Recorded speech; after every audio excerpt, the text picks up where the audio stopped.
Okay. வணக்கம் நந்தகுமார்ஜி. வணக்கம். வணக்கம். வணக்கம். ஆக்சுவலி உங்களை வரவேற்பதுல ரொம்ப மகிழ்ச்சி. என்னோட பேரு டாக்டர் ஜெயந்தி தியாகராஜன். நான் சக்தி அபியானுடைய மாநில ஒருங்கிணைப்பாளராக கடந்த 2.5 வருடங்களாக வேலை செய்து கொண்டிருக்கிறேன். சக்தி அபியான் அப்படிங்கிறது பெண்களுக்காக பர்பஸா பொலிட்டிக்கலி அவங்களை எம்பவர் பண்றதுக்காக உருவாக்கப்பட்ட ஒரு இயக்கம். அதை வந்து நாங்க மிக வேகமாக இந்தியா முழுவதும் முன்னெடுத்துட்டு போயிட்டு இருக்கோம். பிகாஸ் பொலிட்டிக்கல் நாலேஜ் அப்படிங்கிறது வந்து பரவலாக பெண்களுக்கு கிடைக்கிறது இல்லை. பிகாஸ் எங்களோட லைஃப் சைக்கிள் டிஃபர்ங்கிறதுனால எங்களுக்கு பொலிட்டிக்கல் நாலேஜ் வந்து நிறைய இருக்கிறது இல்லை. ஸோ நாங்க பொலிட்டிக்கல்ல எங்களுக்கு நிறைய ஸ்பேசஸ் இருந்தா கூட அதை ஆக்குபை பண்ணணும்னு கூட நாங்க தெரியாம இன்னும் ஸ்டில் நாங்க இருந்துட்டு இருக்கோம். அதனால அதை பற்றிய விழிப்புணர்வை ஏற்படுத்தி பெண்களை வந்து ஒன்றிணைத்து எங்களுக்கான ஸ்பேசஸ், நிறைய ஸ்பேசஸ் ஆல்ரெடி ஆக்குபைடு பை ஆண்கள் ஆக்குபை பண்ணியிருக்கிற அந்த ஸ்பேசஸ நாங்க எங்களோட உரிமையை நாங்க எடுத்துக்கணும்னு விரும்புறோம். பாதி மக்கள் தொகையா இருக்கிற நாங்க எங்களோட முழு உரிமைகளையும் எடுத்துக்கொள்வதற்காக ஒரு மாபெரும் இயக்கமாக இந்தியா முழுவதும் கோடிக்கணக்கான பெண்களை இணைத்து எங்களுக்கான உரிமைகளை நாங்கள் பெற வேண்டும் என்பதற்காக இந்த இயக்கம் முன்னெடுக்கப்பட்டுள்ளது. இது வந்து திரு ராகுல் காந்தி அவர்களால 2.5 வருடங்களுக்கு முன்பு ஸ்டார்ட் பண்ணப்பட்ட ஒரு இயக்கம். இது வந்து மெயினா இளைஞர் காங்கிரஸோட கீழே வருது, ஐஒய்சி கீழே இந்த சிஸ்டம் வருது.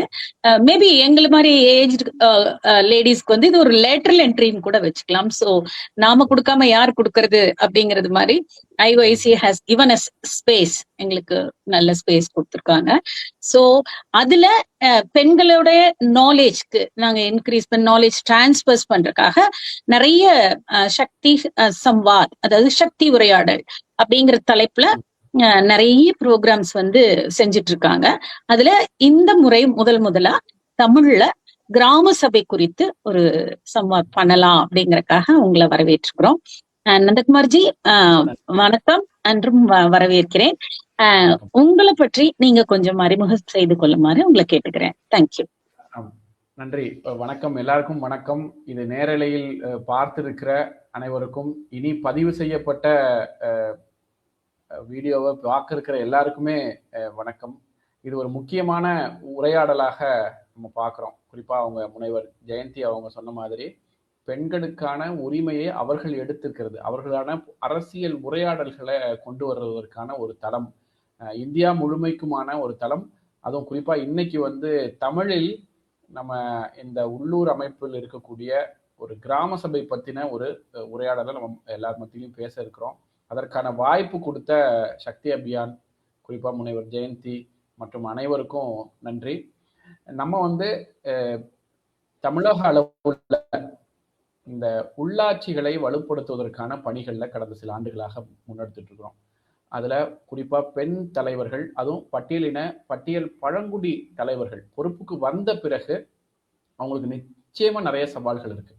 எப்பயுமே ஒடுக்கப்பட்ட சமூகத்திலிருந்து ஒரு பொறுப்புக்கு நிர்வாகத்துக்கு வர்றாங்க அப்படின்னா அவங்க அந்த பதவியில் உட்கார்ந்த பிறகுதான் அவங்களுக்கு அந்த பிரச்சனைகளின் தீவிரத்தன்மை கொஞ்சம் கொஞ்சமாக அவங்க அனுபவிப்ப ஆரம்பிப்பாங்க. அதுலேயும் குறிப்பாக ஒடுக்கப்பட்ட சமூகத்திலிருந்து பெண்கள் அந்த பொறுப்புக்கு வரும்போது எதிர்கொள்கிற சவால்கள் வந்து ரொம்ப அதிகமாக இருக்குது, நம்ம எல்லாருக்கும் தெரிஞ்சதுதான். அப்போ உள்ளூர் அளவில் உள்ளாட்சிகளில் பெண்கள் வரும்போது அவர்களுக்கு கூட நின்று அந்த ஜனநாயக கடமை அவங்க செய்யறதுக்கு ஒரு கடிதம் எழுதுறது துவங்கி அது வந்து அவங்க நிர்வாக ரீதியாக செயல்படுவது, இல்லை சட்டங்கள், அரசாணைகள், பிடிஓ ஆஃபீஸு, கலெக்டரேட்டு, மீட்டிங், இப்படி நிறைய விஷயங்கள், திட்டங்கள், நடைமுறை, செலவுகள், நிதி, இப்படின்னு நிறைய விஷயங்கள் அவங்க செய்ய வேண்டியிருக்கும். அவங்களும் நிறைய அவங்ககிட்ட இருந்து நம்ம நிறைய கற்றுக்குறோம். நம்மளும் அவங்களோட சேர்ந்து அவங்களுக்கு உதவுற அந்த முயற்சிகளையும் நம்ம எடுக்கிறோம். அது மட்டும் இல்லாமல் குறிப்பாக கிராம சபையை தமிழ்நாட்டில் பரவலாக அது மக்கள் சபையாக ஆகணும் அப்படின்றதுக்கான முயற்சிகளை எடுத்திருக்கிறோம். தன்னாட்சி என்கிற அமைப்பு மூலம் நண்பர்கள்லாம் ஒருங்கிணைஞ்சு உள்ளூர் அளவில் இருக்கக்கூடிய நிர்வாக அமைப்பை புரிஞ்சுக்கிறதுக்கு, அது ஒரு ரேஷன் கடையாக இருக்கலாம், அது ஒரு அங்கன்வாடியாக இருக்கலாம், கிராம சபை கூட்டமாக இருக்கலாம், ஊராட்சி மன்ற செயல்பாடுகளாக இருக்கலாம், திட்டங்களாக இருக்கலாம், அது சம்பந்தமான தொடர்பு பயிற்சிகளை நம்ம கொடுக்குறோம். அதற்கான வெளியீடுகள் சின்ன சின்ன அளவில் ஒரு தமிழில் எளிய முறையில் புரிஞ்சுக்கிறதுக்கான வெளியீடுகள் கொடுக்குறோம். இதெல்லாம் விட யார் கூப்பிட்டாலும் இப்போ கிராமத்தில் ஒரு 20 பேர் இருக்கிறோம், வாங்க வந்து நம்ம எங்கள் ஊருடைய வளர்ச்சிக்கு நாங்கள் எப்படி பங்களிக்க முடியும், சட்டம் என்ன சொல்லுது, அதாவது கோவப்படுறதை தாண்டி நிர்வாகத்தை புரிந்து கொண்டு செயல்படுவதற்கான வழிமுறைகள் என்னன்னு கூப்பிட்டாங்கன்னா மகிழ்ச்சியோட போய் அந்த சகோதரிகளோட, தம்பிங்களோட, சகோதரர்களோட பேசுற ஒரு பணியை நம்ம தொடர்ந்து செஞ்சிட்டு இருக்கிறோம். அந்த விதத்தில் தான் நான் இன்னைக்கு ரொம்ப நம்பிக்கையோடையும் ரொம்ப அன்போடையும் நம்ம இங்க சகோதரிகளோட எல்லாரோடையும் பேசுவதற்கான ஒரு வாய்ப்பா இதை நம்ம பார்க்குறோம். ஏன்னா சின்ன உரையாடல், பெரிய உரையாடல், கொஞ்சம் பேர் கேட்குறாங்க, அதிக பேர் கேட்குறாங்க, நம்ம என்னைக்குமே யோசிக்கிறது இல்லை. ஏன்னா ஒவ்வொரு உரையாடலும், ஒவ்வொரு கேள்வியும் அதுலேருந்து நம்ம கற்றுக்கிறதும், நம்ம சொல்றதுல இருந்து நிறைய பேர் அவங்க ஊர்ல செஞ்சு ஒரு தீர்வு வரும்போது அவங்க பார்க்கிற ஒரு மகிழ்ச்சி இருக்கிறது இல்லை. அதனால இந்த உரையாடல் என்பது சாதாரண உரையாடல் இல்லை, நம்ம எல்லாருக்குமான ஒரு முக்கிய ஜனநாயக உரையாடலாக தான் நம்ம பார்க்குறோம். அந்த விதத்தில் நம்ம அடுத்த சில மணி துளிகளில் சில ஒரு அரை மணி நேரமோ 1 மணி நேரமோ பேசுகிற ஒவ்வொரு விஷயமும் நம்ம ஊரில் ஒரு வளர்ச்சியை கொண்டு வர்ற ஒரு வாய்ப்பாக தான் நம்ம பார்க்குறோம். ஒரு கூட்டு முயற்சி தான் ஜனநாயகம் என்பது, அனைவரும் சேர்ந்து எடுக்கிற ஒரு பகிர்ந்துக்கிற ஒரு முயற்சி தான். அதில் இன்னைக்கு ஒரு உரையாடல் முக்கியமாக இருக்கும். நன்றி நன்றி. கொஞ்சம் பெருசாகவும் அதிகமாகவும் சொல்லிட்டேன். இல்ல இல்ல இல்ல நீங்க பேசுறது கேட்டு எனக்கு கூஸ் பம்ப்ஸே வந்துருச்சுன்னு சொல்லலாம். ஏன்னா பார்ட்டிசிபேட்டரி டெமோக்ரஸி பத்தி நீங்க அதாவது அந்த வேர்டை மட்டும் தான் சொல்லல, பட் நீங்க செய்யறது அனைத்தும் அதுதான். அதுவும் எஸ்பெஷலி நீங்க ஒடுக்கப்பட்ட அப்படின்னா பெண்களே ஒடுக்கப்பட்டவர்கள் தான். அதுல நீங்க இன்னும் எஸ்டி எஸ்சிஸ் ஒடுக்கப்பட்ட பெண்கள் பஞ்சாயத்து தலைவர்களாக வரும்போது ஃபேஸ் பண்ற அவங்களோட டிஃபிகல்டிஸ்க்கு நீங்க கூட இருந்து செய்யறது அப்படிங்கிறது வெரி பியூட்டிஃபுல். உங்களை போன்ற இளைஞர்கள் உங்களுடைய வாழ்க்கையே அர்ப்பணிச்சு நீங்க இது போன்ற பணிகள்லாம் செய்யறதுனால நான் உங்களுடைய பணிகளை தலை வணங்குகிறோம். இப்ப நம்ம மீட்டிங்குள்ள போலாம். இன்னைக்கு நாம பர்டிகுலரா கிராம சபை பற்றி தெரிந்து கொள்றதுக்காக இந்த மீட்டிங் ஆர்கனைஸ் பண்ணிருக்கோம். சோ நீங்க கிராம சபை என்றால் என்ன, அது எப்படி நடக்குது, எப்ப நடக்கும், எத்தனை பேர் கலந்து கொள்ளலாம், இது போன்ற பேசிக் ஐடியாஸ சொன்னீங்கன்னா நம்ம நண்பர்களுக்கு உதவியா இருக்கும். தேங்க்யூ. நிச்சயமா கிராம சபை என்பது யாருக்கும் தெரியாத ஒரு தகவல் கிடையாது. இப்ப இன்னைக்கு நேரையில பார்த்துருக்கிற எல்லாரும் காதுல வாங்கி இருக்கிற ஒரு விஷயமா தான் கிராம சபைன்னு இருக்கும். அப்புறம் எதுக்கு நம்ம இன்னைக்கு இந்தியா முழுக்க பார்க்கக்கூடிய ஒரு தளத்தில் நம்ம இது பத்தி பேசணுமா, ஏற்கனவே தெரிஞ்ச விஷயம் தானே அப்படின்னு சிலர் யோசிக்கலாம். ஆனா என்னன்னா பல விஷயங்களை பத்தி நம்ம முன்னாடி ஒரு முன்முடிவாகவும் சரியான தகவல்கள் இல்லாமையும் இல்ல தப்பா ஒரு விஷயத்த புரிஞ்சுக்கிறதுக்கும் வாய்ப்பு இருக்கு. அப்படியான ஒரு சிக்கலான ஒரு விஷயமாவும் இந்த கிராம சபை இருக்கு.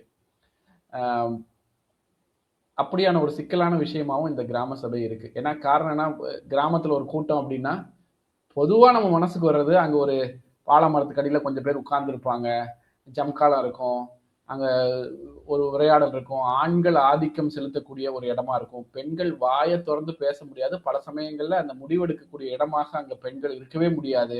இப்படியான ஒரு கூட்டம் தான் நம்ம கிராம சபையா மனசுல இருக்குது. ஆனா ரொம்ப முக்கியமா நம்ம கவனிக்க வேண்டியது, இன்னைக்கு நம்ம பேச போற கிராம சபை என்பது நிச்சயமா அது இல்லை. இந்திய அரசியலமைப்பு சட்டத்துல எப்படி எல்லாருக்கும் பேச்சுரிமை, எழுத்துரிமை, 14 வயதுக்குட்பட்ட குழந்தைகளுக்கு கல்வி பெறுவதற்கான உரிமை அரசியலமைப்பு சட்டத்தில் நமக்காக உறுதியாக கொடுத்திருக்கிறாங்களோ, கொடுக்கப்பட்டிருக்குதோ, அது மாதிரி அந்த மாதிரியான ஒரு இடத்தில் இருக்கக்கூடிய ஒரு சபை கிராம சபை அப்படின்றத நம்ம பார்க்க போறோம். எப்படி நாடாளுமன்றத்தில் மக்களவை லோக்சபா இருக்குதோ, இல்லை ஒவ்வொரு மாநிலங்கள்லையும் சட்டசபை இருக்குதோ, அதே மாதிரி ஒவ்வொரு ஊராட்சியிலும் அதோடைய வாக்காளர்களை கொண்ட ஒரு சபை இருக்கணும் என்பது அரசியலமைப்பு சட்டத்தில் இருக்குது. இது எதுக்கு நம்ம சொல்றோம்னா, நம்ம பேச போற இந்த கிராம சபை என்பது ஏதோ ஒரு ஸ்கீமோ இல்லை நமக்கு என்னைக்குமே இன்னைக்கு மட்டும் ஏதோ ஒரு மணி நேரம் பேசிட்டு போற விஷயமோ நிச்சயமா இல்லை. இப்ப நம்ம பேச போற தகவல்கள் சட்டத்திலிருந்து பேச போறோம், நடைமுறையிலிருந்து பேச போறோம். இதை தெரிஞ்சுக்கிறது என்பது என்னைக்குமே இந்திய குடிமகனாக இருந்து நீங்க டிஎன்பிஎஸ்சி எழுதுறவங்களா இருக்கலாம், கிராம சபையில பங்கெடுக்கிறவங்களா இருக்கலாம், இல்ல நகரங்கள்ல இருக்கிறவங்களா இருக்கலாம், பெண்களுக்கான அரசியல் பற்றி பேசுவர்களா இருக்கலாம். ஆனால் இந்திய ஜனநாயகத்தில் அரசியலமைப்பு சட்டத்தில் இருக்கக்கூடிய ஒரு முக்கியமான ஒரு மக்கள் தளமாக இருக்கக்கூடிய கிராம சபை பத்தி நம்ம தெரிஞ்சுக்கிறது அப்படின்றது, நான் வெறும் வாக்காளன் அல்ல, தேர்தல் ஜனநாயகம் என்றதை தாண்டி இந்திய குடிமகனாக மகளாக எனக்கு வேற ஒரு உரிமை இருக்கு என்பதை புரிஞ்சுக்கிறது கிராம சபை புரிஞ்சுக்கிறதுக்கான ஆழம், அந்த அளவுக்கு ஆழமானதாக அது இருக்குது. அப்ப என்ன சொல்றாங்கன்னா சட்டத்துல கிராம சபை பத்தி என்ன சொல்றாங்க அப்படின்னா, ஒவ்வொரு ஊராட்சியிலும் மக்கள், குறிப்பா வாக்காளர்களை கொண்ட ஒரு சபை ஒவ்வொரு கிராம ஊராட்சிகளிலும் இருக்கணும் அப்படின்றது தான் அதோடைய அடிப்படையாக இருக்கு. நாடாளுமன்றத்தின் அரசியலமைப்பு சட்டத்தில் இருக்கக்கூடிய ஒரு விஷயமாக கிராம சபை இருக்கு. அப்ப இந்த கிராம சபை கூட்டம் என்பது தமிழ்நாட்டை பொறுத்த மட்டும் இந்தியா முழுமைக்கும் நடக்கும். தமிழ்நாட்டில் குறிப்பா பார்க்க போனா வருடத்தில் 6 நாட்கள் இந்த சபை நடக்குது. அதாவது கண்டிப்பாக எல்லா கிராம ஊராட்சிகள்லையும் இந்த கிராம சபை கூட்டம் வருஷத்துக்கு தமிழ்நாட்டில் 6 நாட்கள் நடக்கணும். அதாவது ஜனவரி 26 இப்பதான் முடிஞ்சது இல்லைங்களா, குடியரசு தினம் அன்னைக்கு கண்டிப்பா கிராம சபை நடக்கணும். அப்புறம் மார்ச் 22 அது உலக தண்ணீர் தினம் அன்னைக்கு நடக்கணும். மே 1 உழைப்பாளர் தினம் அன்னைக்கு கண்டிப்பா நடக்கணும். ஆகஸ்ட் 15 உங்களுக்கு தெரியும் சுதந்திர தினம். அக்டோபர் 2 காந்தி ஜெயந்தி. நவம்பர் 1 தமிழ்நாட்டில் உள்ளாட்சிகள் தினம். இந்த 6 நாட்களும் கண்டிப்பா எல்லா ஊராட்சிகள்லையும் கிராம சபை கூட்டம் என்பது நடக்க வேண்டியிருக்கு. இப்ப நான் ஏன் முதல்ல அரசியலமைப்பு சட்டம் அப்படின்னு சொன்னேன்னா, அரசியலமைப்பு சட்டத்தின் கூறுகள்ல இருக்கிறதுனாலதான் குறிப்பா நம்ம சொல்லணும் அப்படின்னா, நீங்க கூட எழுதி வச்சுக்கோங்க. பகுதி 9 பார்ட் 9 இந்த மீட்டிங் முடிச்ச பிறகு ஆர்வம் இருக்கிறவங்க பார்க்கலாம். ஆர்டிகல் 243B சொல்லுவாங்க. ஆர்டிகல் 243B வந்து கிராம சபைன்னு இருக்கும். இதெல்லாம் ஏன் நம்ம சொல்றோம் அப்படின்னா, புள்ளி விவரங்களுக்காக ஏதோ நமக்கு தெரிஞ்சிருச்சு ஆர்டிகல் பேர் சொல்லணும் அப்படின்றது இல்லை. இன்னைக்கும் கிராம சபை சட்டத்தில் ஒரு திருத்தம் கொண்டு வரணும்னா நாடாளுமன்றத்தின் இரு அவைகளையும் கூடணும், பேசணும், அந்த கிராம சபைக்கான விஷயங்களை மாற்றங்களை கொண்டு வரணும். அப்படியான இடத்தில் இந்த சட்டத்தின் அடிப்படையில இருக்கக்கூடிய ஒரு விஷயத்தை பத்தி தான் நம்ம பேசிட்டு இருக்கிறோம். ஆனா பல ஊர்கள்ல சொல்லுவாங்க, நீங்க இதெல்லாம் சொல்றதெல்லாம் நல்லா தான் இருக்கு, இவ்வளோ இது பில்டப்னு சொல்லுவாங்களா, இவ்வளோ நீங்க அரசியலமைப்பு சட்டத்துல இதெல்லாம் சொல்றீங்க, எங்க ஊர்ல நீங்க சொன்ன மாதிரி இந்த 6 நாட்கள் கிராம சபை கூட்டம்ன்றது ஏதோ வடை டீ வந்தா உட்காந்து ஏதோ சும்மா கொஞ்சம் ஒரு 1/2 மணி நேரம் உட்காந்து பேசுறது, அதுவும் சில பேர் வராம இருக்கிறது, ஒரு 10 பேர் 20 பேர் நடக்கிற ஒரு கூட்டமா தான் அது இருக்குது அப்படின்னு பல ஊர்கள் நம்ம போகும்போது சொல்லுவாங்க. நிச்சயமா அவங்க ஏதோ தெரியாம சொல்றாங்க, இல்ல நம்மளை பார்த்து சும்மா சொல்றாங்க அப்படின்றது இல்லை. அவங்க நேரடியா பார்த்ததான் சொல்றாங்க. ஆனா நம்ம அவங்க கிட்ட திரும்ப சொல்றது என்னன்னா, இப்படியான ஒரு கூட்டமா, யாருமே கண்டுக்காத, யாருமே பங்கெடுக்காத ஒரு கூட்டமா இருக்கணும்னு யாரோ முடிவு பண்ணி வச்சிருக்கிறாங்க.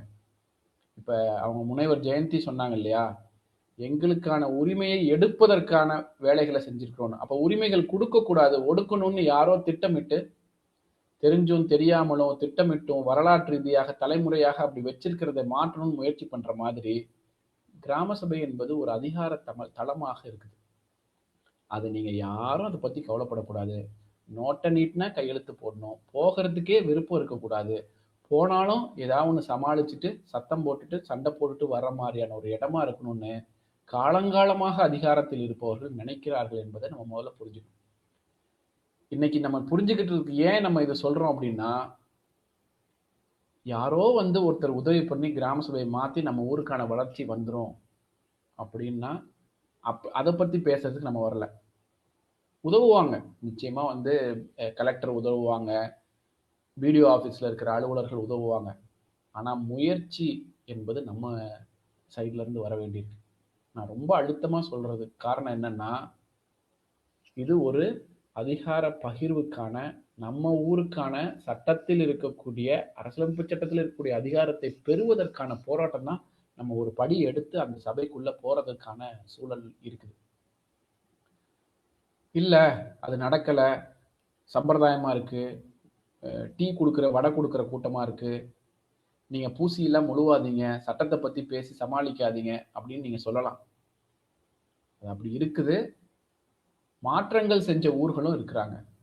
இந்த போராட்டத்தை என் ஊர்ல சரியான சபையை நான் நடத்துவேன், அது மூலயமா என் ஊருக்கான வளர்ச்சியை கொண்டு வருவேன்னு பேசின ஒரு ஊர்களும் நிச்சயமா நிறைய ஊர்கள்ல இருக்கு. நான் சொன்ன மாதிரி நாமக்கல்ல ஒரு ஊர்ல இப்படிதான். நாங்க தொடர்ந்து பயிற்சி அங்கேயே தங்கி இருந்து, அந்த கிராமத்திலே தங்கி ஒரு 4-5 நாள் தங்கி இருந்து அந்த ஊரோட ஒவ்வொரு வார்டுக்கும் போய் மக்களை சாயங்கால நேரத்துல உட்காரவங்களுக்கு பேசி பேசி வந்தோம்.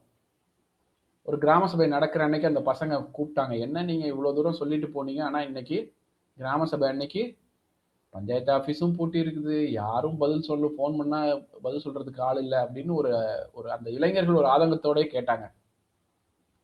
நம்ம அவங்க கிட்ட தான் சொன்னோம், கிட்டத்தட்ட 20 வருஷத்துக்கு அப்புறம் கிராம சபை சட்டம் வந்து தமிழ்நாட்டில் 1996 செயல்பாட்டுக்கு வருது.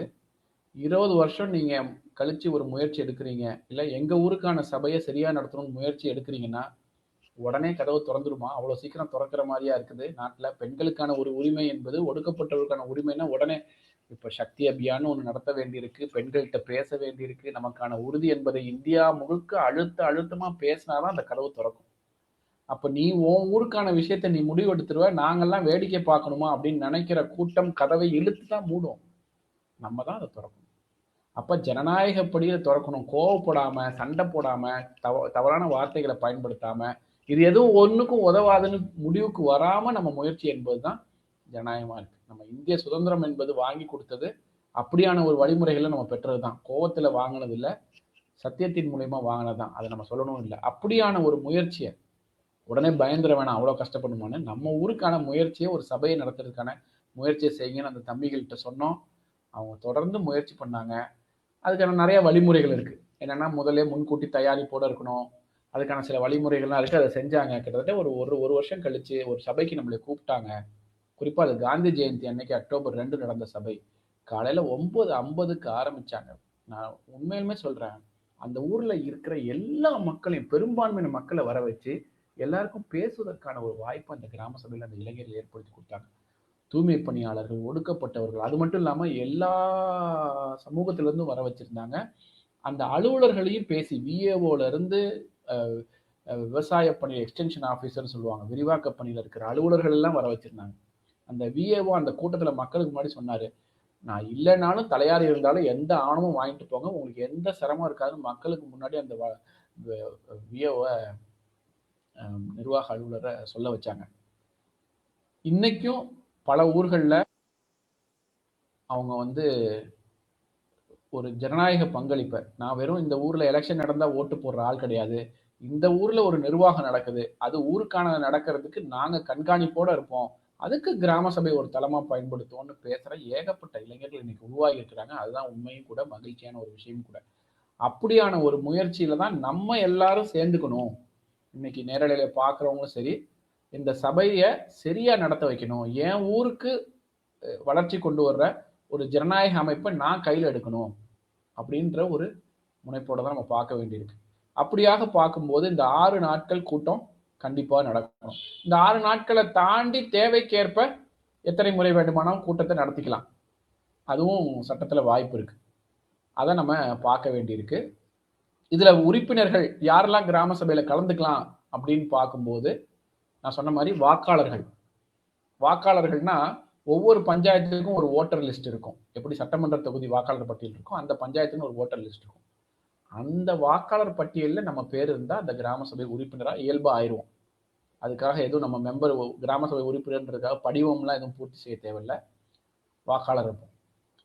சில பேர் என்ன சொல்லுவாங்கன்னா, வேலைக்காக நான் கோயம்புத்தூருக்கு மாற்றி வந்துட்டேன், என் ஓட்டு கோயம்புத்தூர்ல இருக்கு, இல்லை திருச்சிக்கு வந்துட்டேன், மதுரை, சென்னைக்கு வந்துட்டேன், ஆனால் எங்கள் பாரம்பரியமான ஊருங்க, நான் போனால் அந்த பேச விட மாட்டேங்கிறாங்க அப்படின்னு சொல்லுவாங்க. ஏன்னா அங்க இருக்கிறவங்களுக்கு விஷயம் தெரியும், இவரு விஷயம் தெரிஞ்சவர், படிச்சவர், இவர் வந்து பேசினாருன்னா பிரச்சனையாகும். பார்ப்பாங்க, ஓட்டர் லிஸ்ட்ல இவர் பேர் இல்லை, இவங்க அப்பா பேர் இருந்திருக்கும், தாத்தா பேர் இருந்திருக்கும், அவங்களோட அப்பா பேர்லாம் இருந்திருக்கும். ஆனா இவர் வேலைக்காக என்ன பண்ணியிருப்பாரு, சென்னையில போய் வச்சிருப்பாரு. இவர் வந்தோன்னா அவர் அழகா, நீங்க தயவு செய்து கொஞ்சம் வெளில போறீங்களான்றாங்க.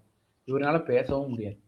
என்னன்னா, அந்த பஞ்சாயத்துடைய வாக்காளர் பட்டியலில் பேர் இருந்தால்தான் நம்ம கிராம சபையோட உறுப்பினர். பல பேர் கேட்பாங்க, நீங்க இவ்வளவு பேசுறீங்க, நீங்க நிறைய கிராம சபைக்கு போறீங்களே, நீங்க எந்த கிராம சபைக்கு? ஒரு கிராம சபைக்கா போறீங்க? சமூக ஆர்வலர்கள் அங்கங்க போய் உட்கார்ந்துக்கிறீங்க, நம்ம எப்படி நடக்குதுன்ற ஒரு பார்வையாளரா போறோம். ஒருவேளை அங்க இருக்கிறவங்க நீங்க வெளியில போங்கன்னு சொன்னாங்கன்னா நம்ம வெளியில வந்துடுறதுதான். ஏன்னா அதுதான் முறை. நம்ம ஒரு பார்வையாளராக அங்கே சரியான விஷயங்களை அங்கே ஏற்கனவே நம்ம அந்த ஊரில் வேலை செஞ்சுருப்போம். எதுக்கு இந்த உதாரணம் சொல்கிறோம் அப்படின்னா, உறுப்பினர் யார் அப்படின்னு தெரிஞ்சுக்கிறதுக்கான ஒரு அடிப்படை விஷயம் நம்ம அந்த வாக்காளர் பட்டியலில் இருக்கிறோம் அப்படின்றது தான். அதே மாதிரி இந்த சபை கூட்டம் வந்து சட்டத்தில் என்ன சொல்கிறாங்கன்னா, சுழற்சி முறையில் நடத்தணும். எப்போ பார்த்தாலும் அதே பஞ்சாயத்து ஆஃபீஸ்லேயே நடத்துறது, இதில் என்ன ஒரே இடத்துல நடக்கும்போது என்ன சிக்கல் வரும்? நம்மளே யோசிச்சு பார்க்கலாமே. எங்கேயோ ஒரு 100 நாள் வேலை செய்கிற ஒரு அம்மா இருக்காங்க. அவங்க ஏதோ பஞ்சாயத்து ஆஃபீஸில் பேசணும்னு நினைக்கிறாங்க.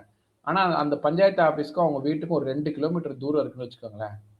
அவங்க 2 கிலோமீட்டர் அந்த வயசானவங்களோ இல்லை ஒரு அம்மாவோ வருவது என்பது ஒரு சிக்கலாக இருக்கும் கிராம சபைக்காக. ரெண்டாவது, இது கிராம சபை பஞ்சாயத்து ஆஃபீஸுன்றது ஒரு ஊர், இன்னொரு ஊர். அந்த ஊரில் இருக்கிறவங்க இந்த ஊரில் வந்து பேசுவதற்கான சில தயக்கங்கள், சமூக சிக்கல்கள் இருக்கிறதுக்கு வாய்ப்பு இருக்கு. அதனால என்ன சொல்லியிருக்காங்கன்னா, கண்டிப்பாக இது வந்து சாய்ஸ் கிடையாது, சாய்ஸில் விட்டுட்டு போக முடியாது. கண்டிப்பாக ஒவ்வொரு கிராம சபையும் சுழற்சி முறையில் நடத்தணும். ஒரு வார்டில் நடந்துச்சா அடுத்த வார்டு 1, வார்டு 2, வார்டு 3. உதாரணத்துக்கு ஜனவரி 26 உங்களுக்கு தெரியும். அப்புறம் மார்ச் மாதம் நடக்கிறது வந்து அடுத்த கிராம சபை அடுத்த வார்டில். அப்புறம் மே 1. இப்படி ஒவ்வொரு கிராம சபையும் சுழற்சி முறையில் நடத்தணும். இதை நம்ம வலியுறுத்த முடியுமா? அதாவது படிப்படியாக முயற்சி செய்யறதுல இந்த விஷயங்கள் நம்ம வலியுறுத்த முடியுமான்னு அந்த முயற்சிக்கு பார்க்கலாம். அதே மாதிரி இந்த கிராம சபை கூட்டம் சுழற்சி முறையில் நடத்துறது மாதிரி கூட்டம் நடத்துறதுக்கு 7 முழு நாட்களுக்கு முன்னாடி அறிவிப்பு கொடுக்கணும். 7 முழு நாட்களுக்கு முன்னாடி அறிவிப்பு வந்துடணும். இந்த அறிவிப்பு கொடுக்குற விஷயத்த நம்ம முக்கியமா பார்க்கணும். நம்மளுமே வந்து இந்த 6 நாட்கள் இருக்கு அப்படின்னா 6 நாட்களுக்காக காத்துடாம, அறிவிப்பு கொடுக்கறதுக்கு காத்துடாம ஒரு 15 நாளைக்கு முன்னாடியே, அடுத்தது மார்ச் மாதம் 1 வருது அப்படின்னா, மார்ச் 22 வருது அப்படின்னா ஒரு 10 நாள் 15 நாளைக்கு முன்னாடியே பஞ்சாயத்தில் போய் பேசுறது, இந்த தடவை கிராம சபை சரியாக நடத்தணும்னு சொல்றது, தேவைப்பட்ட எலெக்ஷன் இல்லை பிடிஓ நிர்வாகம் தான் இருக்குன்னா பிடிஓவை பார்த்து பேசுறது, கலெக்டர் ஆஃபீஸில் போய் திங்கட்கிழமை பேசுறது, எங்கள் ஊரில் சபையை சரியாக நடத்துவதற்கு ஒரு குழு, ஒரு தன்னார்வலர், ஒரு செயல்பாடு, ஒரு அரசியல் ஆக்டிவிஸ்ட் நம்ம இருக்கிறோம் அப்படின்றத தொடர்ந்து வலியுறுத்துறதுக்கு நம்ம என்னென்ன முன்முயற்சிகள் எடுக்கணுமோ அதெல்லாம் எடுக்க வேண்டியிருக்கு. அதே மாதிரி நம்ம பார்க்க வேண்டியது என்னன்னா, கிராம சபையில் கடைசியாக ஒரு விஷயம் நான் சொல்லிக்கிறேன், அடுத்து நம்ம கேள்விகளுக்கு போகலாம். குறைஞ்சது எத்தனை பேர் இருக்கணும் அப்படின்றது ஒரு கணக்கு இருக்கு. நீங்கள் சொல்லலாம் 20 பேர் இருந்தாலும் கூட்டம் நடத்துறாங்கன்னா அது ரொம்ப தவறான ஒரு விஷயம். இப்போ மக்கள் தொகை, அந்த ஊரோட மக்கள் தொகை வந்து 500 பேர் இருந்தாங்கன்னா குறைஞ்சது 50 பேராவது கலந்துக்கணும். 500லேருந்து 3000 பேர் இருக்கிறாங்க அப்படின்னா ஒரு 100 பேராவது கலந்துக்கணும். இல்லை ஒரு கொஞ்சம் பெரிய பஞ்சாயத்து 10,000 பேர் வரைக்கும் மக்கள் தொகை இருக்கு, 3000லேருந்து 10,000 பேர் வரைக்கும் இருக்கிறாங்கன்னா ஒரு 200 பேர் கலந்துக்கணும். இன்னும் பெரிய பஞ்சாயத்து 10,000க்கு மேல இருக்கிறாங்க. இப்போ நீங்க பாத்தீங்கன்னா கூடலூர், கொடைக்கானல் போன்ற மலை கிராமங்கள்ல மக்கள் தொகை அதிகமா இருக்கக்கூடிய ஊர்களும் இருக்கு. இப்போ கரூர் மாவட்டத்துல கடவுர்னு ஒரு பஞ்சாயத்து, அது பெரிய பஞ்சாயத்து, இப்போ சமீபத்தில் தான் பிரிச்சிருக்கிறாங்க. அந்த மாதிரி பஞ்சாயத்துல மக்கள் தொகை அதிகமாக இருக்கும். அந்த மாதிரி 10,000க்கும் மேற்பட்ட மக்கள் தொகை, வாக்காளர்கள் இல்லை மக்கள் தொகை, குழந்தைகள்லாம் உள்ளிட்ட மக்கள் தொகை வந்து 10,000க்கு மேல இருந்தால் 300 பேர் கலந்துக்கணும்.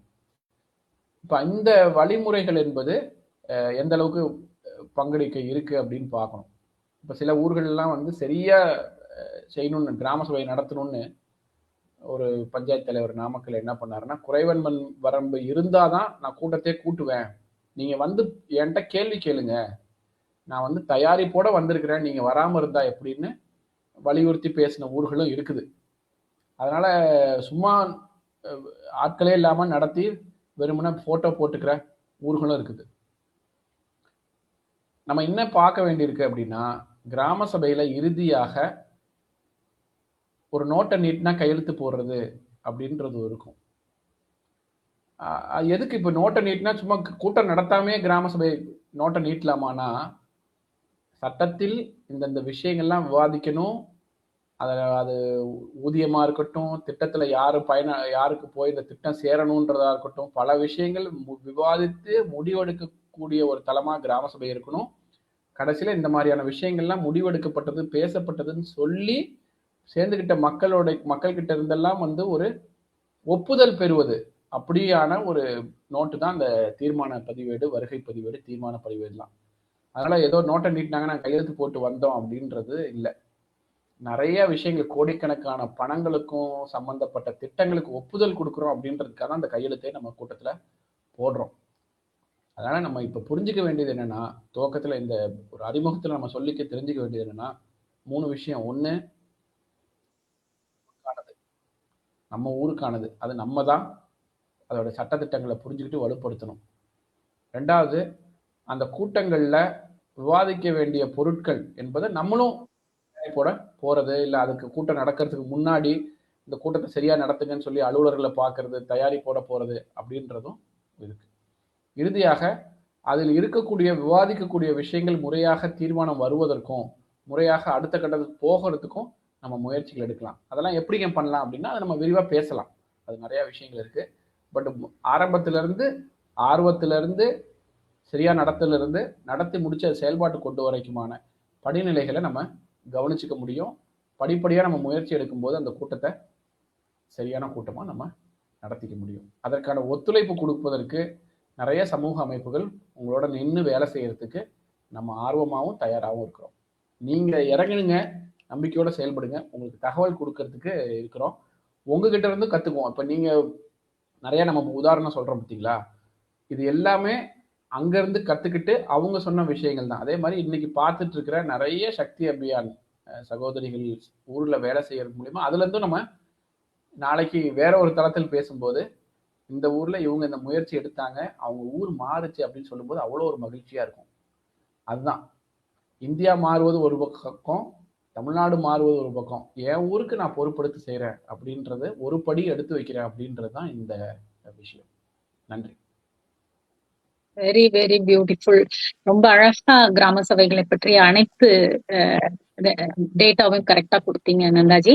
நீங்க சொன்னதுலயே எனக்கு ரொம்ப பிடிச்சிருந்தது என்ன அப்படின்னா, அந்த பெண்கள் வந்து அதாவது நாங்க பெண்கள் சைடு இருந்து இப்ப நீங்க மேலெல்லாம் வந்து எல்லாரும் இன்ஃபர்மேட்டிவா இருப்பாங்க, அந்த கொஸ்டின்ஸ் கரெக்டா கேட்கறதுக்கான இன்ஃபர்மேஷன் அவங்க கிட்ட இருக்கும். இப்ப எங்களுக்கு அதுல கொஞ்சம் லேகிங் இருக்கு. இப்ப கிராம சபைக்கு எங்களுடைய சக்தி அபியான்ல இருந்து நிறைய பேர் இந்த கடைசி ஜான்வரி 26 வந்து கலந்துக்கிட்டாங்க. அவங்க போட்டிருந்தாங்க, நாங்க இது மாதிரி கலந்துக்கிட்டோம் அப்படின்னு போட்டோஸ் எல்லாம் போட்டிருந்தாங்க. சோ நீங்க சொன்ன மாதிரி நம்ம சண்டை போடக்கூடாது, பட் நமக்கு அதை சாதிக்கணும். அப்படின்னா நம்ம கிட்ட கிளியர் இன்ஃபர்மேஷன் நம்மளுக்கு தேவை. ஸோ இந்த இன்ஃபர்மேஷனை நாம எங்கிருந்து எடுத்துக்க முடியும்? ஜென்ரலா இது ஏதாவது ஆன்லைன்ல நம்மால இந்த மாதிரி கேள்விகள் கேட்கலாம், அந்த இது ஏதாவது இருக்கா? அந்த ஆன்லைன் கனெக்ஷன்ஸ் ஏதாவது இருக்கா நமக்கு? கண்டிப்பா. இப்ப அந்த கிராம சபைக்கு போறதுக்கு முன்னாடி இந்த ரூல்ஸ்க்கான புத்தகங்கள் கையேடு எளிமையா இருக்கு. தன்னாட்சியோட வெப்சைட்ல கிராம சபைன்னு புத்தகங்கள் வெளியீடுகள்னு டவுன்லோட் பண்ணால் கிராம சபை கையேடு இருக்கும். சும்மா கேள்வி பதில் தான் இருக்கும். இப்போ நம்ம பொதுவாக கேள்வி கேட்போம் இல்லைங்களா, என்னைக்கு நடக்கும், இது பேசலாமா, இந்த தீர்மானம் கொண்டு வரலாமா, அவங்க சொன்னாங்கன்னா நம்ம என்ன சொல்றது, கூட்டலைன்னா என்ன பண்றது, அறிவிப்பு கொடுக்கலன்னா என்ன பண்றது, அறிவிப்புனா என்ன பண்ணுவாங்க, இது எல்லா கேள்விகளுக்கும் எளிமையா கேள்வி பதில் புத்தகமாக இருக்குது. அது நம்ம பதிவிறக்கம் செஞ்சுக்கலாம். கொஞ்சம் அடுத்த கட்டத்துக்கு போகணும் அப்படின்னா அந்த கூட்டத்தில் பேசக்கூடிய விஷயங்கள் என்னவாக இருக்கும். இப்போ கடந்த 2-3 கிராம சபையோடைய விவாத பொருள் அஜெண்டா இருக்கும். அந்த அஜெண்டாவை எடுத்து பார்க்கறது. இப்போ ஜனவரி 26னா இந்த ஸ்கீம் பற்றி பிரதம மந்திரி ஆவாஸ் யோஜனான்னு சொல்கிறாங்க, எம்ஜிஎன்ஆர்இஜிஏன்னு சொல்கிறாங்க, வரவு செலவுன்னு சொல்கிறாங்க, திட்டம்னு சொல்கிறாங்க, குடிநீர் திட்டம்னு சொல்கிறாங்க. இப்படி இதில் கொஞ்சம் கொஞ்சமாக நுணுக்கங்களை தெரிஞ்சுக்க ஆரம்பிக்கிறது படிப்படியாக. இப்போ 2-3 விவாத பொருட்கள் அஜெண்டான்னு சொல்லக்கூடிய விஷயங்களை பார்த்துக்கிறது. 3வது, நம்மளும் வாய்ப்பு இருக்கும்போது பஞ்சாயத்துகளோட சேர்ந்து வேலை செய்யறது. ஏதோ ஒரு விஷயத்துல இப்போ நம்ம வந்து கல்வி சம்பந்தமா வேலை செய்யணும்னு நினைக்கும் போது எங்கெல்லாம் பஞ்சாயத்து தொடர்புபடுத்தி வேலை செய்ய முடியும், எடுத்தோடனே பஞ்சாயத்து தகவல்கள் எல்லாம் நமக்கு கிடைக்குமானா ஏன் இவங்க கேட்குறாங்க அப்படின்ற யோசனை கூட வரும். ஏதோ ஒரு விஷயத்துல நம்ம ஊருக்காக வேலை செய்யும் போது கொஞ்சமா பஞ்சாயத்தோட சேர்ந்து வேலை செஞ்சுக்கிறது. 4வது, ஊராட்சி நிர்வாகத்துக்குன்னே நம்ம ஒரு புக்கு, ஒரு கையேடு இருக்குது. எப்படி நம்ம கிராம சபை கேள்வி பதில் வடிவில் இருக்குன்னு சொன்னோமோ அதே மாதிரி ஊராட்சி நிர்வாகமும் கேள்வி பதில் வடிவில் இருக்குது. அதையும் நம்ம படித்து தெரிஞ்சுக்க முடியும்.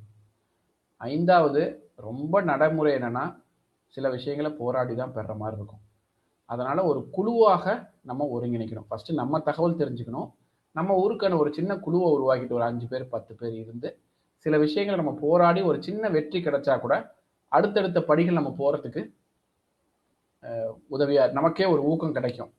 வெறுமனே நம்ம புக்கு மட்டும் படிச்சுட்டு கிராம சபை அன்னைக்கு போய் கேள்வி கேட்டு சரி அவங்க நம்ம பேசுனதெல்லாம் செயல்படுத்துவாங்க அப்படின்னு நம்ம அடுத்த கிராம சபை கூட்டணி காலையில 10 மணிக்கு போயிட்டு கேள்வி கேட்டுட்டு நடத்துவாங்க, திரும்ப அடுத்த கிராம சபைக்கு போயிடுற ஆளாக இருந்தோம்னா இருக்காது. விஷயம் தெரிஞ்சுக்கிறோம், அந்த சபையை செயல்படுத்து, அது சபைன்றது ஒரு முக்கியமான தளமா பார்க்குறோம்.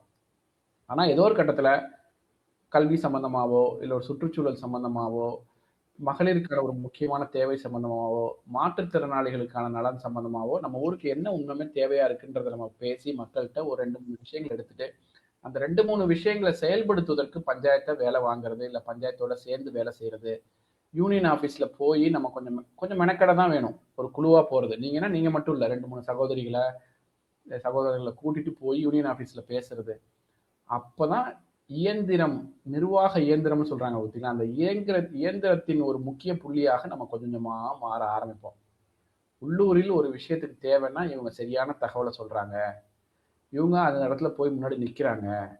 நம்ம ஊரில் யூனியன் ஆஃபீஸ் போனால் நீங்கள் நம்ம கேட்க முன்னாடி இவங்க வந்து கேட்டு போனாங்களேன்னு சொல்கிற அளவுக்கு அவங்க செயல்படுறாங்க. அப்படின்ற ஒரு இடத்த நம்ம பிடிக்கிறது இருக்கு இல்லைங்களா. நாங்கள் எப்பயுமே சொல்லுவோம் இன்ஃபார்ம்டு சிட்டிசன்னு சொல்லுவோம். தகவல் தெரிந்த குடிமகன், குடிமகள். சத்தம் போடுற குடிமகள், அதாவது சத்தம்னா நான் சொல்றது ரொம்ப வெடிச்சு பேசுறது, ஒரு கூட்டத்தில் வேகமா கோபமா பேசிட்டு அப்படியே கிளம்பி போயிடுறது, அப்படி இல்லை. எனக்கு தகவல் தெரியும், எனக்கு விஷயம் தெரியும், அதே சமயத்தில் நான் விட மாட்டேன், தொடர்ந்து முயற்சி பண்ணுவேன், தேவைப்பட்டா ஒரு அறவழி போராட்டத்தை நடத்துவேன், நடத்தியாவது நான் வாங்குவேன் அப்படின்ற நிலைக்கு வந்தோம்னா அப்போதான் இந்த சிஸ்டம் என்ன அப்படின்றது நமக்கு புரிய வரும்.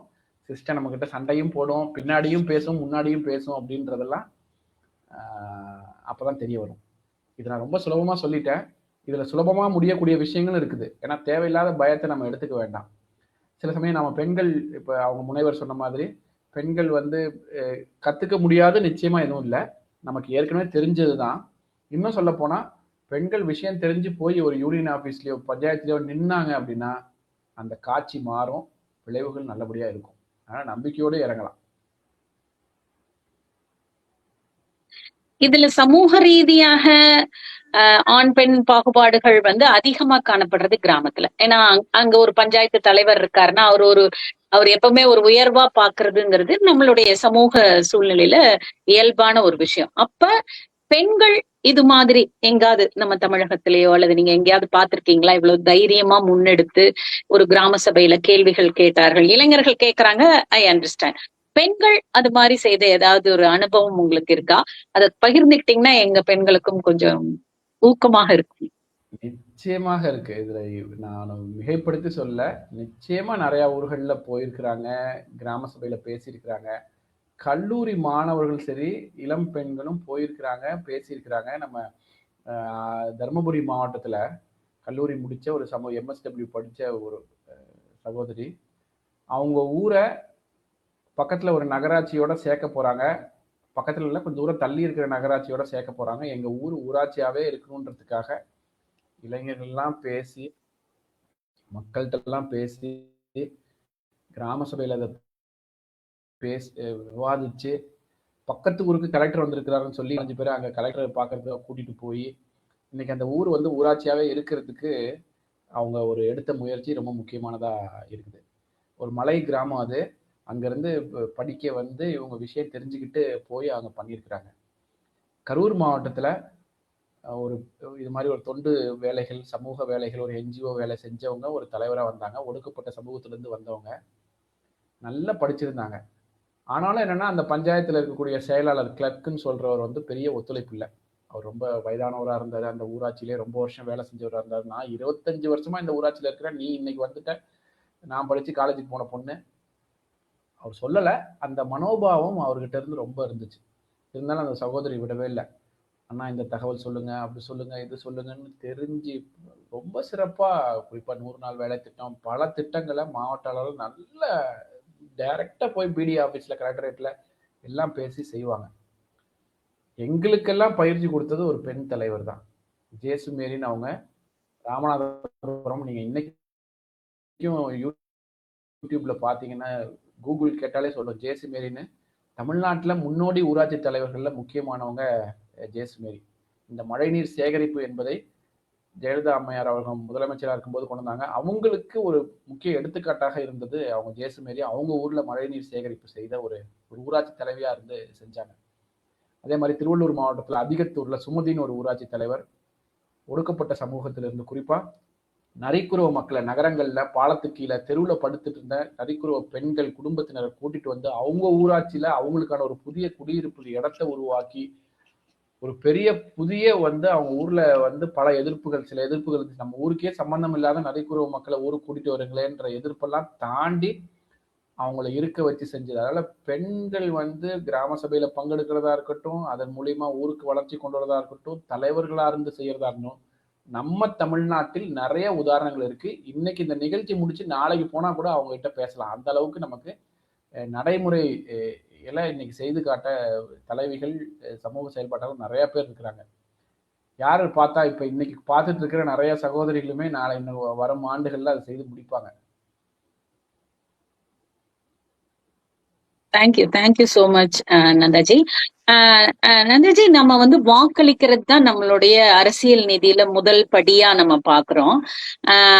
அப்போ இந்த வாக்களிக்கிறதுக்கும் கிராம சபையில பங்கேற்றுக் கொள்வதற்கும் உள்ள அந்த வித்தியாசம் என்ன அப்படின்னு கொஞ்சம் சொல்ல முடியுமா? வாக்களிப்பது என்பது ஒரு ஒரு ஒரு நாள் செயல்பாடுன்னு கூட சொல்லலாம். அது நம்ம ஒருவரால் மட்டும் தீர்ப்பை வைக்கிறது இல்லை. ஆனா நம்ம பங்களிக்கிறோம். ஆனா பல லட்ச கோடிக்கணக்கான இல்ல பல்லாயிரக்கணக்கான, நம்ம ஊராட்சின்னு எடுத்தோம்னா பல்லாயிரக்கணக்கான பேரின் பங்களிப்பு மூலியமா அங்க ஒரு தீர்ப்பு வருதுன்னு வச்சுக்கோங்களேன். அந்த தேர்தலை தாண்டி ஒவ்வொரு நாளும் நம்ம ஊராட்சிக்கான விஷயத்தை திட்டமிட்டு, நம்ம ஊராட்சிக்கு இதுதான் நம்ம முதல்ல சொன்ன மாதிரி ஒரு 4-5 விஷயத்துல, இப்ப என் அங்கன்வாடி கட்டிடம் ரொம்ப பழுதடைஞ்சு கிடக்குது, ஒரு புது கட்டிடம் வேணும். இல்ல எங்களுக்கு மாற்றுத்திறனாளிகளுக்கு முறையா 100 நாள் வேலை கிடைக்கல, அதற்கான ஒரு முயற்சி பண்ணணும். நூலகர் இல்ல, ஒரு நல்ல நூலகர் வேணும், இல்ல நூலகத்தை சரி பண்ணணும், அது திறந்து வைக்கணும் போன்ற ஊரோட நேரடியா மக்கள் சம்பந்தப்பட்ட விஷயங்களை தொடர்ந்து பேசக்கூடிய ஒரு இடமா ஊராட்சி நிர்வாகமும் கிராம சபையும் இருக்கு. ஓட்டு போட்டு வந்துருவோம், அது மறைவா நடக்குது, போறோம், கையில மை வைக்கிறாங்க, போட்டு வந்துடுறோம். ஆனா அது 5 ஆண்டுகளுக்கு ஒரு முறை நடக்கிறது. கிராம சபை என்பது அந்த கூட்டத்தை தாண்டி நீங்க எந்த அளவுக்கு தயாரிப்போட இருக்கிறீங்க, ஊராட்சி நிர்வாகத்தில் இருக்கிறவங்கள குற்றம் தாண்டி அவங்களோட சேர்ந்து வேலை செய்யறது, இல்லை அவங்க முற்றிலும் சரியில்லாத போது அதை எப்படி நம்ம ஒரு அறவழி போராட்டத்தின் மூலமா அதை கையில் எடுத்து கொண்டு போகிறது, இந்த விஷயங்கள்லாம் கிராம சபை ஒரு தளமாக இருக்கும். அதனால இது ஒரு தொடர்ச்சியான ஜனநாயக செயல்பாடுன்னு சொல்லலாம். தேங்க்யூ நந்தாஜி. ஸோ நீங்க கிராம சபையையும் காந்தியையும் என்னமா கனெக்ட் பண்றீங்க? எப்படி கனெக்ட் பண்ணலாம்? காந்தி அவர்கள் எப்பயுமே உரையாடல் மீது நம்பிக்கை உள்ளவர். ஒரு சம்பவம் கூட சொல்லுவாங்க, அது நிறைய விவாதம் இருக்கு, இது அவர் வாழ்க்கையில் நடந்தது, இது இன்னும் சரியா ஆவணப்படுத்தல அப்படின்ற ஒரு விஷயம் இருக்கு. டெல்லிக்கு பக்கத்துல ஒரு கிராமத்துல காந்தி அவர்கள் இருக்கிறாங்க. மவுண்ட் பேட்டன் வர்றாரு காந்தி அவர்களை பார்க்கறதுக்கு. மவுண்ட் பேட்டன்கிட்ட சொல்றாங்க, அவர் ஒரு உரையை பேசிட்டு இருக்கிறாரு அப்படின்னு சொல்றாங்க. அவர் யார்கிட்ட பேசிட்டு இருக்கிறாருன்னு பார்க்கும்போது அந்த கிராமத்துடைய விவசாயிகள், பெண்கள், அவங்கள்ட்ட எல்லாம் பேசிட்டு இருக்கிறாரு. மவுண்ட் பேட்டன் கொஞ்சம் காத்திருக்கிறாரு. நேரம் ஆகுது, அவர்கிட்ட சொல்லிட்டீங்களான்னு கேட்குறாரு. சொல்லியாச்சு, அவர் பேசிட்டு இருக்காரு, வரேன்னு வெயிட் பண்ண சொன்னாரு, கொஞ்சம் வெயிட் பண்ணுங்க, நான் வந்துடுறேன்னு சொல்லியிருக்கிறாரு. நேரம் ஆக ஆக இவருக்கு கொஞ்சம் டென்ஷன் ஆகுது. கொஞ்ச நேரம் கழிச்சு, சரி யாரோ முக்கியமானவங்ககிட்ட பேசிட்டு இருப்பார் போல இருக்கு காந்தி அப்படின்னு நினைச்சு இவரும் அமைதியா இருந்தாரு. நேரு அவர்களோ பட்டேல் அவர்களோ யாரோ ஒரு முக்கியமான விவாதத்தான் இருப்பாங்க. கொஞ்ச நேரம் கழிச்சு அவர் காந்தி அவர்கள் அறையில இருந்து சாதாரண விவசாயிகளும் பெண்களும் அப்படியே அமைதியா கிளம்பி போறாங்க. ஒரு மவுண்ட் பேட்டனுக்கு ஒரு கோபமாவே வந்துருது. நான் யார் தெரியுமா இந்த நாட்டுல அப்படின்ன போது காந்தி என்ன சொல்லியிருப்பாரு பாருங்க, இந்த நாடே அவங்களோட தான் அப்படின்னு சொல்லி. நீங்க அவங்க கிட்ட பேசிட்டு இருக்கிறீங்க, இந்த நாடு நான் யார் தெரியுமா இந்த நாட்டுல, நீங்க அவங்க கிட்ட பேசிட்டு என்னுடைய காக்க வச்சிருக்கீங்க. அவர் காந்தி சொல்றாரு, இந்த நாடே அவங்களுக்கு தான். அப்ப அந்த புரிதலும் அவர்களிடத்தில் உரையாடணும் அப்படின்றதுமான அந்த கடப்பாடு இருக்கு இல்லைங்களா. மவுண்ட் பேட்டன் திடீர்னு வர்றாரு, வந்தாலும் அவர் வைஸ்ராயா இருக்கலாம், கொஞ்சம் வெயிட் பண்ணுங்க, இந்த நாடு அவங்களுக்கு, அவங்ககிட்ட நான் பேசிட்டு வரேன்ற ஒரு உறுதி இருக்கு இல்லைங்களா. அந்த மக்களை மதித்து உரையாடுகிற பண்பு இருக்கணும். அரசாங்கம் பல சமயத்துல நினைச்சா ஊராட்சி தேர்தலையும் நடத்த மாட்டேங்குது, கிராம சபையை கண் துடைப்பாக நடத்துறது, காரணம் இல்லாம அது ஒத்தி வைக்கிறது என்பதெல்லாம் மக்களை வெறும் வாக்காளர்களா பார்க்கிற சிந்தனை தான். மக்களுடைய உரையாடல்களுக்கு மதிப்பளிக்கணும், அங்க ஒரு ஜனநாயகத்தன்மை இருக்கணும்னு நினைக்கிற எந்த சமூகமும் எந்த தலைமையும் இப்படி கிராம சபைகளையும் ஊராட்சிகளையும் கிள்ளிக்கிரையாக நினைக்க மாட்டாங்க.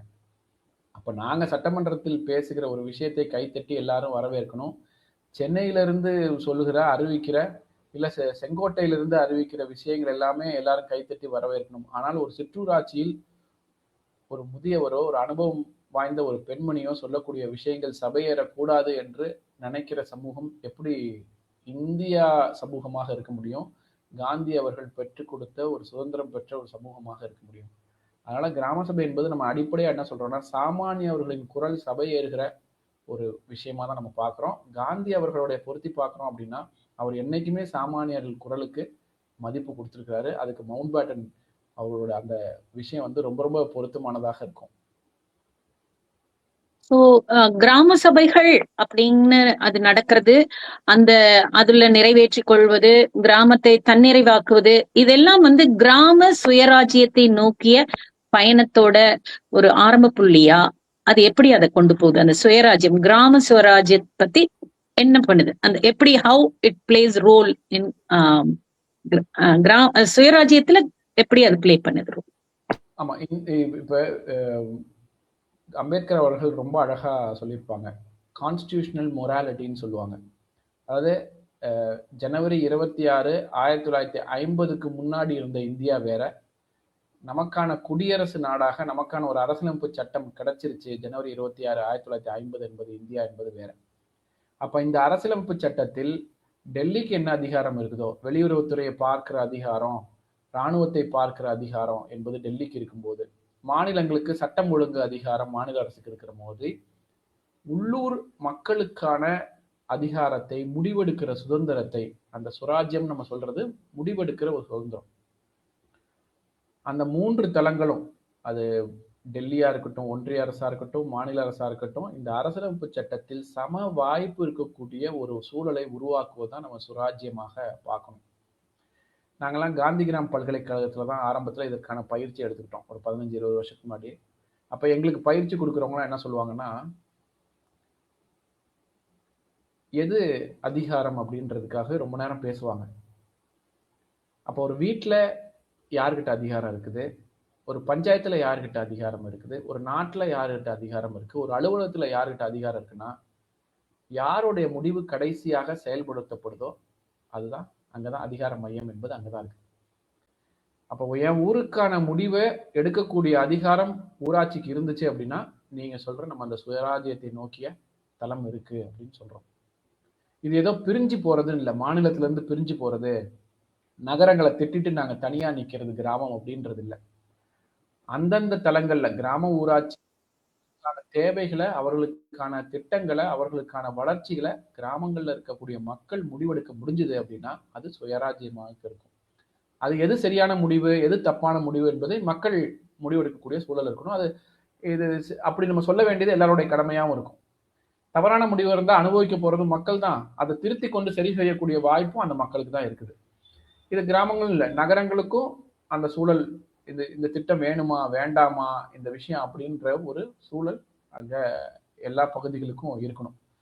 அப்ப சுராஜ்யம் என்பது தப்பிச்சு ஓடுற வேலையோ, இல்லை நம்ம புரிஞ்சுக்கிறது ஏதோ நகரங்கள்ல இருந்து நாங்க தனித்து இருக்கிறோம் அப்படின்றதோ, இல்லை எதுவுமே வேண்டாம் நாங்க குடிசை கட்டிட்டு இருந்துக்குவோம் அப்படின்றதோ அல்ல.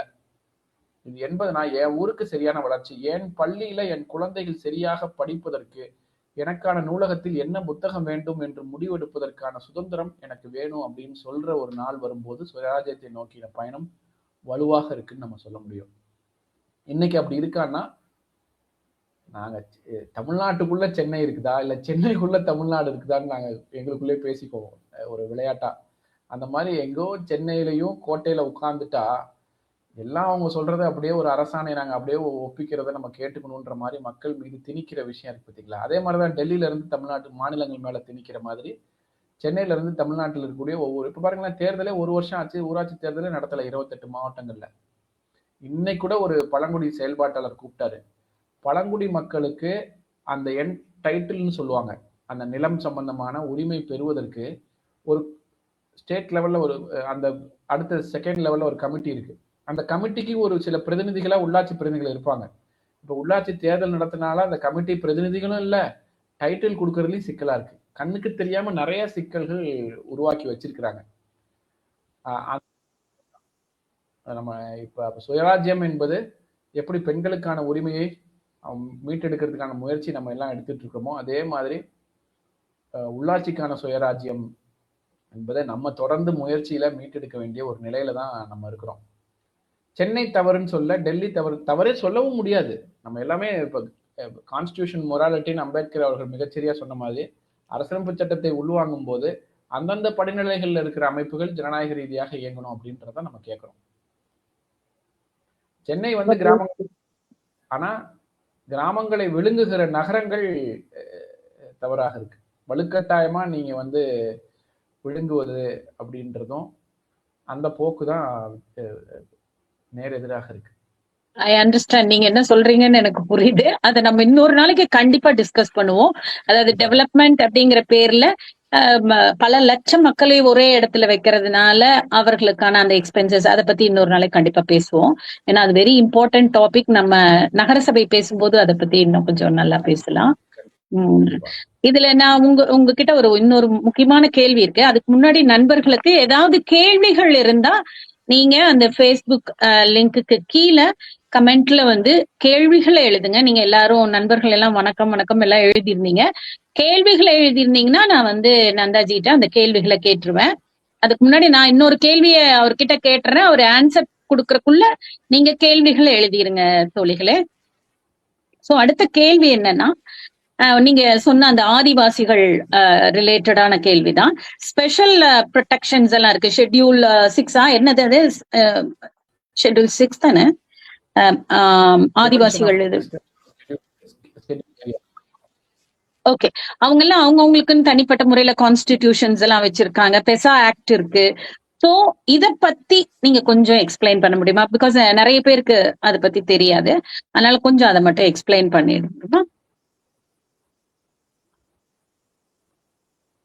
கண்டிப்பா. பஞ்சாயத்து எக்ஸ்டென்ஷன் ஃபார் ஸ்கெட்யூல் ஏரியாஸ்னு, அதாவது பழங்குடி மக்கள் இருக்கக்கூடிய பகுதிகளை ஸ்கெட்யூல் ஏரியாஸ் அப்படின்னு வகைப்படுத்தும் போது அந்த பஞ்சாயத்துகளுக்கான சில உரிமைகளும், அதுக்கப்புறம் வந்த வன உரிமை சட்டம் அடிப்படையில கிராம பஞ்சாயத்துகளுக்கு, கிராம சபைகளுக்கு வலுவான அதிகாரங்கள் கொடுக்கப்பட்டிருக்குது. இப்ப நம்ம சாதாரணமா தமிழ்நாடு ஊராட்சிகள் சட்டம் 1994 அப்படின்னு சொல்லும்போது, பழங்குடி மக்கள் இல்லாத, வனப்பகுதி இல்லாத பகுதிகளில், சமவெளி பகுதிகளில் இருக்கக்கூடிய பஞ்சாயத்துகள் தமிழ்நாடு ஊராட்சிகள் சட்டம் 1994 அடிப்படையில் நடக்குது. கிராம சபை அந்த சட்டத்தின் அடிப்படையில் நடக்குது. ஆனால் வன கிராமங்களில் வன உரிமை சட்டத்தின் அடிப்படையில் இருக்கக்கூடிய கிராம சபை என்பது ரொம்ப வலுவான ஒரு கிராம சபையாக இருக்குது. அதாவது என்னோட செயல்பாட்டாளர் ஒருத்தர் கூட சொல்லுவாரு, பழங்குடி மக்களுக்கு இவ்வளவு அதிகாரம் இருக்குன்னு அவங்க புரிஞ்சுக்க முடியாத அளவுக்கு அந்த வாய்ப்புகள் இருக்குது. யாரு கேட்டு பெறணுமோ அவங்களுக்கும் தெரியப்படுத்துறதே கஷ்டமா இருக்கிற அளவுக்கு அந்த வாய்ப்புகள், சட்டங்கள் கொடுக்கப்பட்டிருக்குது. உதாரணத்துக்கு, அந்த பகுதியில ஒரு நிலத்தை வேற ஒரு திட்டத்துக்காக மாற்றணும், ஒரு வனப்பகுதியில் இருக்க நிலத்தை மாற்றணும் அப்படின்னாலுமே சரி, இல்லை யாரு தலைமுறையா இந்த பகுதியில வந்து விவசாயம் பண்ணிட்டு இருக்கிறாங்க, இந்த பழங்குடிக்கு தான் இந்த நிலம் போய் சேரணும் அப்படின்னாலும் சரி, அந்த கிராம சபையோட ஒப்புதல் என்பது கண்டிப்பாக இருக்குது. வன கிராம சபை என்பது ஏதோ ஒரு இப்ப கிராம பஞ்சாயத்தெல்லாம் சேர்ந்து ஒரு கிராம சபை கூட்டம் நடத்துற மாதிரி இல்லை. அங்க ஒரு சின்ன குடியிருப்பு இருந்துச்சுன்னா அந்த பகுதிக்கு ஒரு கிராம சபை, பஞ்சாயத்துன்னு அங்க எதுவுமே வராது. அந்த குடியிருப்பு மக்கள்லாம் சேர்ந்து ஒரு சபையை உருவாக்கிக்க முடியும். அப்படியான ஒரு சபைக்கு அவ்வளவு அதிகாரமும், அங்க இருக்கிற நிலம், இயற்கை வளங்கள் குறித்த அதிகாரங்கள் கொடுக்கக்கூடிய ஒரு சபையாக வன உரிமை சட்டம் இருக்குது. அது குறித்து இன்னும் நிறைய விழிப்புணர்வை கொண்டு போய் சேர்க்க வேண்டியிருக்கு. குறிப்பா தமிழ்நாட்டில் சத்தியமங்கலம், கூடலூர், கொடைக்கானல், பழனி ஹில்ஸ்ன்னு சொல்லுவாங்க, அந்த பகுதிகள் எல்லாத்தையும் நிறைய அமைப்புகள் வேலை செஞ்சுட்டு இருக்கிறாங்க. குன்னூர், கோத்தகிரி, கூடலூர், சத்தியமங்கலம், தாளவாடி போன்ற பகுதிகளில் நிறைய அமைப்புகள் இந்த செய்தியை கொண்டு போய் சேர்ப்பதற்காக, பழங்குடி மக்களுக்கு அவங்களுக்கான கிராம சபை அதிகாரங்களை கொண்டு போய் சேர்ப்பதற்கு முயற்சி பண்ணிட்டு இருக்கிறாங்க. குறிப்பா வட மாநிலங்கள்ல நிறைய பழங்குடி மக்கள் இருக்கிறத நம்ம பார்க்க முடியும். தமிழ்நாட்டிலே இருக்கிறோம். வட மாநிலங்கள்ல குறிப்பா ஒரிசா, சத்தீஸ்கர் போன்ற மாநிலங்கள்ல இருக்கிறாங்க. அதில் குறிப்பா ஒரிசால வந்து நியாம்கிரின்னு ஒரு மலை இருந்துச்சு. இப்ப நம்ம வந்து மலைக்கோட்டை இருக்கு, திருவண்ணாமலை இருக்கு. அது மாதிரி நியாம்கிரி மலை வந்து அந்த மக்களுக்கு, அங்க இருக்கிற பழங்குடி மக்களுக்கு ரொம்ப ஒரு புனிதமான மலையா அவங்க பார்த்தாங்க. ஆனா வேதாந்தா நிறுவனம் என்ன பார்த்துச்சுன்னா, அதுக்குள்ள இந்த பாக்சைட்டை தான் பார்த்துச்சு. அதுக்கு வந்து இந்த புனிதம் அதெல்லாம் அது புரியல. உள்ள இருந்த பாக்சைட்டு தான் பார்த்தாங்க. அவங்க ஒப்புதல் வாங்கினாங்க. பாக்சைட்டை உடைக்கிறதுக்கு மலையை உடைச்சாங்க. மக்கள் பொறுத்து பொறுத்து பார்த்தாங்க. கடைசியில மிகப்பெரிய போராட்டத்தை முன்னெடுத்தாங்க. அப்பதான் நீதிமன்றம் தலையிட்டு உச்சநீதிமன்றம் கேட்டுச்சு, இதுக்கு என்னதான் தீர்வு அப்படின்னு பார்க்கும்போது, அந்த நியாம்கிரி மலையை சுற்றி இருக்கிற கிராம சபைகள், அந்தந்த குடியிருப்புகள் இருக்கக்கூடிய பழங்குடி மக்கள் இருக்கக்கூடிய பகுதிகளின் கிராம சபை கூடி பேசி முடிவு எடுத்துச்சுன்னா அதுக்கு ஒரு தீர்வு இருக்குன்னு சொல்லும்போது, ஒவ்வொரு கிராம சபையா கூடி தீர்மானம் நிறைவேற்றி இந்த நிறுவனம் பாக்சைட் நிறுவனம் வேண்டாம் என்று தீர்மானம் நிறைவேற்ற போது அந்த திட்டம் வெளியேற்றப்பட்டது. அதாவது இடுப்புல துண்டு கட்டிட்டு போராடின பழங்குடி மக்கள் ஒரு பக்கம், உலக வல்லரசு நிர்ணயிக்கூடிய பொருளாதார பலம் பெற்ற வேதாந்தா நிறுவனம் ஒரு பக்கம், உலகமே முக்கியமா திரும்பி பார்த்த ஒரு தீர்ப்பாக அது இருந்துச்சுன்னா, இந்தியாவில் பழங்குடி மக்களுக்கு கிராம சபைக்கு இப்படி ஒரு அதிகாரம் அரசியலமைப்பு சட்டத்தில் இருக்குது என்பது உலகம் பார்த்த தருணமாக நியாம்கிரி போராட்டம் இருந்துச்சு. இப்போ நீங்க கூகுள்ல போய் இந்த மீட்டிங் முடிச்சோன்னா நியாம்கிரி ப்ரொட்டஸ்ட்னு போட்டு பார்த்தீங்கன்னா தெரியும் எவ்வளோ ஒரு வரலாற்று ரீதியாக அது நடந்திருக்கு அப்படின்றது. இன்னமும் இதோட காரணமா எடுத்துட்டு தமிழ்நாட்டிலும் நிறைய பேர் வந்து மன உரிமை சட்டத்தை கொண்டு போவதற்கான முயற்சி எடுத்துட்டு இருக்கிறாங்க. அது ஒரு முக்கியமான சட்டம். அதாவது மறுக்கப்பட்ட பழங்குடி மக்களுக்கு மறுக்கப்பட்ட உரிமையை திரும்ப உத்தரவாதப்படுத்தின ஒரு சட்டம்னு சொல்லலாம். மிக்க மிக்க நன்றி நந்தாஜி. நண்பர்கள் நிறைய பேர் உங்களுக்கு வாழ்த்துக்கள் சொல்லியிருக்காங்க, வணக்கம் சொல்லியிருக்காங்க. அது இல்லாம ஒருத்தர் மட்டும் ஒரு கேள்வி கேட்டிருக்காங்க. இப்ப கிராம சபைகள் வந்து என்ன சேலஞ்சஸ ஃபேஸ் பண்ணுது? What are the challenges faced by Grama சபாஸ் இன் தமிழ்நாடு அப்படின்னு வின்கா அவர்கள் வந்து உங்களை கேட்டிருக்காங்க. தமிழ்நாட்டுல வந்து கிராம சபை சரியா நடத்தணும்ன்ற அபிப்பிராயம் அலுவலர்களுக்கும் இல்லை, அரசாங்கத்துக்கும் இல்லை. நான் ஏதோ குறிப்பிட்ட அரசை குறை சொல்லணும் அப்படின்றது நம்ம நோக்கம் கிடையாது, ஏதோ அலுவலர்களை குறை சொல்லணுன்றது நோக்கம் கிடையாது. அந்த கல்ச்சர் இருக்கு பார்த்தீங்களா, அந்த ஒரு மைண்ட் செட்டு, அதாவது ஒரு எண்ணப்போக்கு, இந்த ஊர்ல சரியா நடக்கணும், ஊராட்சி நிர்வாகம் நல்லா நடக்கணும், கிராம சபைகள் சரியா நடக்கணுன்ற எண்ணப்போக்கு அலுவலர்கள்ட்டையும் இல்லை, அரசுகிட்டையும் இல்லை. இது சவாலா, இது ஒரு பிரச்சனையா பார்த்து நம்ம முடங்கிராம இது ஒரு சவாலா பார்த்து எடுக்க வேண்டிய நிலையில நம்ம இருக்கிறோம். அப்ப இது போன்ற உரையாடல்களை, செய்திகளை, நிறைய பேர் எடுக்கக்கூடிய முயற்சிகளை அதிகப்படுத்துவது மூலியமா தான் நம்ம இதை பார்க்க முடியும். காலம் மாறும், எப்பயுமே அதை நம்ம நம்பிக்கையோடு முயற்சி எடுப்பது தான் நம்ம சைட்ல இருக்குது. சவால் என்று சொன்னீங்க அப்படின்னா, நம்ம முடங்கிட்டோம்னா அது சவால், அது தீர்க்க முடியாத பிரச்சனையா மாறிடும். நம்ம முடங்கக்கூடாது, நம்ம முயற்சி எடுத்துக்கிட்டே இருக்கணும். மாற்றம் நிச்சயமா வரும். அரசும் நல்ல அரசாக அமையும். அரசும் அரசு இயந்திரமும் அதை செயல்படுத்தலைன்னா மக்கள் அதுல செயல்படுத்துறதுக்கு முன் வர வேண்டும். அது வந்து ரொம்ப இம்பார்ட்டன்ட் இல்லைங்களா? அப்பதான் வந்து பார்ட்டிசிபேட்டரி டெமோக்ராட்டிக் திங்ஸ் வந்து நடக்கும். ரொம்ப பியூட்டிஃபுல்லா சொன்னீங்க நந்தாஜி, நிறைய information. So kind of you, very nice of you. 1 ஹவர்க்குள்ள நம்மள முடிக்க சொல்லியிருக்காங்க. சோ நம்ம வந்து முடிச்சுப்போம். மக்களும் வந்து கேள்வி அதிகம் கேட்கல, அதனால ஆல்மோஸ்ட் நம்ம கவர் பண்ணிட்டோம்னு நினைக்கிறேன். அது மீண்டும் ஒரு சந்திப்புல வந்து அமர்வுல வந்து உங்களை கண்டிப்பா சந்திக்கிறோம். நீங்க உங்களுடைய இன்ஃபர்மேஷன் எல்லாம் எங்களுக்கு நிறைய தேவைப்படுது. உங்களுடைய சப்போர்ட்டும் எங்களுக்கு தேவைப்படுது. ஏன்னா நாங்க மோர், நீங்க சொன்ன மாதிரி நிறைய தகவல்களோட நாங்க இருக்கும்போது இன்னும் மோர் பவர்ஃபுல்லா எங்களால ஆக்ட் பண்ண முடியும், இன்னும் பொலிட்டிக்கல் சிஸ்டம்குள்ள என்டர் ஆக முடியும். அதுவும் நேர்மையான அரசியல் ரீதியாக உள்ள நுழையருக்கு நாங்க நிறைய முயற்சி செஞ்சுட்டு இருக்கோம். அதனால உங்களுடைய உதவி எங்களுக்கு தேவை. நீங்க திரும்பவும் எங்களுக்கு வந்து உங்களுடைய இன்ஃபர்மேஷன் எல்லாம் பகிர்ந்து கொள்ள வேண்டும் என்று உங்களை கேட்டுக்கிறோம். நீங்க இந்த முறை வந்ததுக்கு மிக்க நன்றி. Thank you so much. உண்மையாவே வாய்ப்புக்கு நன்றி. இது ஒரு சமயத்துல நம்ம விரிவாகவும் அவங்க சொன்ன மாதிரி நிறைய விஷயங்கள் பேசலாம். ரொம்ப நன்றி. நன்றி. மிகுந்த நம்பிக்கையான ஒரு உரையாடலா இருக்கு. நம்ம தொடர்ந்து பேசுவோம். Thank you so much Nandaji. Thank you.